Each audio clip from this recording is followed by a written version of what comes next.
پر opposition leader Nile ہو چکے ہیں. اب آپ کی جماعت میں یا اپوزیشن جماعتوں سے اپوزیشن لیڈر کون بننے جا رہا ہے؟ کیا طریقہ کار ہے؟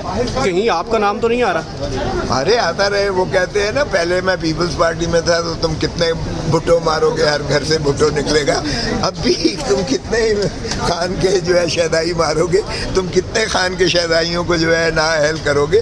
پھر بھی ہم موجود ہیں اور اب عوام بھی جو ہے وہ تیار ہے. اتنی نائلیاں ہو رہی ہیں کہ بلاول بھٹو اپوزیشن لیڈر تو نہیں بننا چاہ رہے؟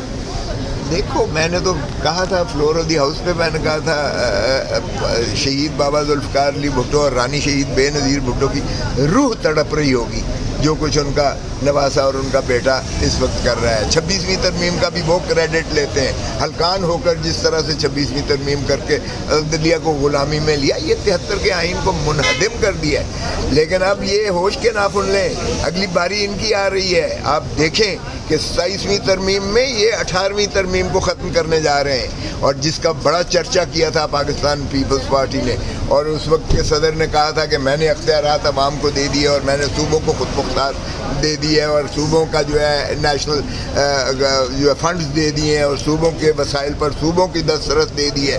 اب وہ ختم ہونے جا رہی ہے. آپ دیکھیں پھر آپ کہاں ٹھہریں گے جو آپ کہتے تھے کہ 18ویں ترمیم اور صوبائی خود مختاری کو ہم نہیں ہونے دیں گے منہدم.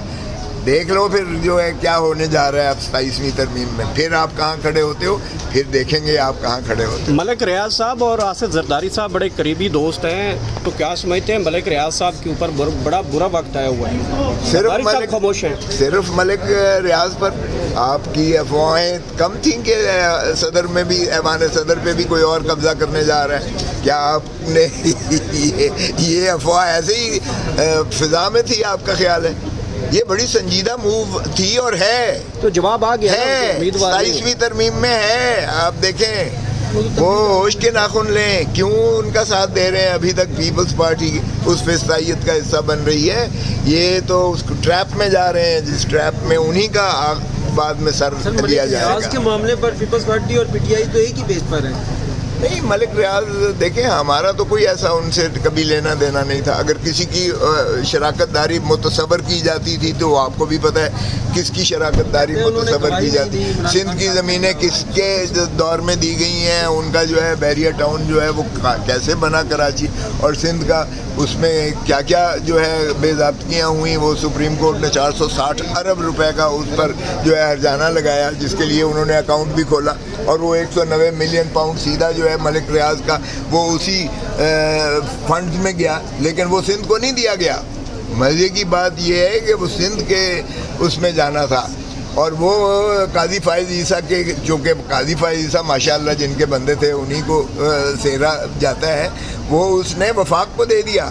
اور اب شہباز شریف اپنے جو ہے اس کے لیے استعمال کر رہا ہے اس فنڈ کو 190 ملین پاؤنڈ جو 460 ارب کے افزانے میں, جو کہ سندھ کا پیسہ تھا, سندھ کے لیے جو ہے زمین خریدے کی تھی. اور وہ جو ہے ایک ڈفرینشیل اماؤنٹ تھا جو سپریم کورٹ نے کہا کہ ملک ریاض اور بیریا ٹاؤن اس کو ادا کرے, اور اس کے لیے ہی اکاؤنٹ کھولا گیا تھا. کیس ہمارے اوپر بنا دیا گیا اس لیے کہ ملک ریاض نے گستاخی کی. ملک ریاض نے گستاخی کی کہ ملک ریاض وعدہ معاف گواہ نہیں بنا, اور چونکہ اس نے یہ بیان نہیں دیا کہ عمران خان کے خلاف, اس لیے اب اس پر سارا نزلہ گر رہا ہے. تو ٹھیک ہے, وہ انہی کا معاملہ ہے, کرتے رہے.